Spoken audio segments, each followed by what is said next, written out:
Grandissons ensemble en sagesse et en grâce, à connaissance de notre Seigneur Jésus-Christ. Bonjour à tous, je suis votre frère Nelson Moll encore une fois. Aujourd'hui, sans pour autant perdre le temps, nous allons parler de la croissance spirituelle. Ce thème va nous aider à connaître qu'est-ce la croissance spirituelle. Deuxièmement, nous allons étudier les 4 piliers indispensables pour ta croissance spirituelle. Alors, restez connectés. C'est quoi la croissance? La croissance a comme synonyme augmentation, développement ou propagation. Ce sont les 3 mots synonymes de la croissance. Cela veut dire que nous allons définir la croissance comme étant l'effet d'augmenter, de se développer et de se propager. Lorsqu'on parle de se propager, c'est se multiplier ou se reproduire.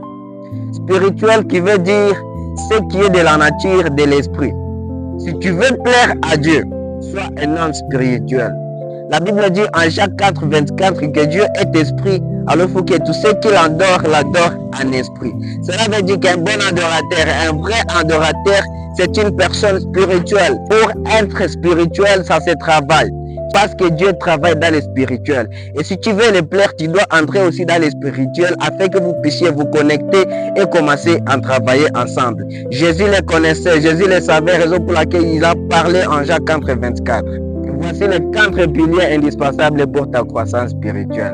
Mon ami, si tu n'es même pas en pratique ces 4 piliers, il est impossible pour toi de grandir spirituellement. Il est temps que moi et toi nous puissions grandir en sagesse, en grâce et en connaissance de notre Seigneur Jésus-Christ. Premier pilier, la parole de Dieu. La parole de Dieu joue un rôle principal dans la croissance spirituelle des chrétiens. Cette parole n'est pas simplement de simples paroles à lire, mais c'est une source de transformation intérieure. Voici ce que la parole de Dieu apporte pour ta croissance. Premier apport, la parole de Dieu apporte la connaissance de Dieu et de sa volonté. Si tu veux me servir, moi, tu dois connaître ce que j'aime et ce que je n'aime pas. Et tout ce que Dieu n'aime pas, tout ce que Dieu apprécie, se trouve dans la parole. Cela veut dire que tu dois te pencher vers la parole de Dieu afin de pouvoir grandir, afin de te connecter de plus en plus en Dieu.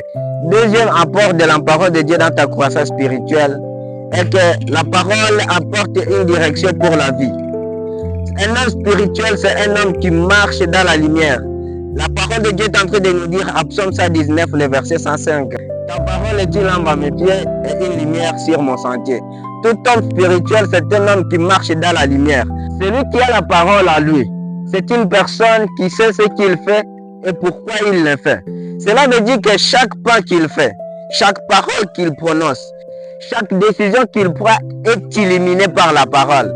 La parole est là pour nous illuminer, la parole est là pour nous éclairer, nous montrer ce que nous avons à faire et comment le faire. Sois ami de la parole si tu veux grandir spirituellement, parce que la parole va te donner une direction claire et une vision aussi claire pour l'avancement. La parole de Dieu protège contre le péché. Mon ami, tu veux sortir victorieux face au péché, tu dois avoir la parole en toi.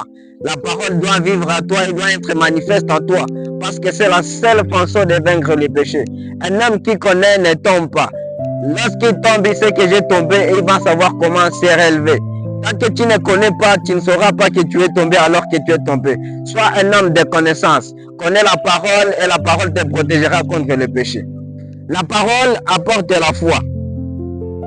Romains 10, 17 dit, la foi vient de ce qu'on attend. Ce qu'on attend vient de la parole de Dieu. Alléluia. Tu veux être un homme de foi. Un homme spirituel, c'est un homme de foi. Sans la foi, il est impossible d'être agréable à Dieu. Lorsque tu lis la parole, ça te donne un pouvoir au-dessus de tes moyens, au-dessus de tes capacités. Ça va au-delà de tes limites. Ça te place au-delà de tes compétences. Ça te place au-delà de ta connaissance scientifique. Tu deviens un homme sage. La parole de Dieu apporte la solidité et la stabilité. Matthieu 7, 24 nous dit, Jésus lui-même est en train de parler en disant ceci. Celui qui n'écoute pas mes paroles, il est semblable à une personne qui a bâti sa maison sur le sable.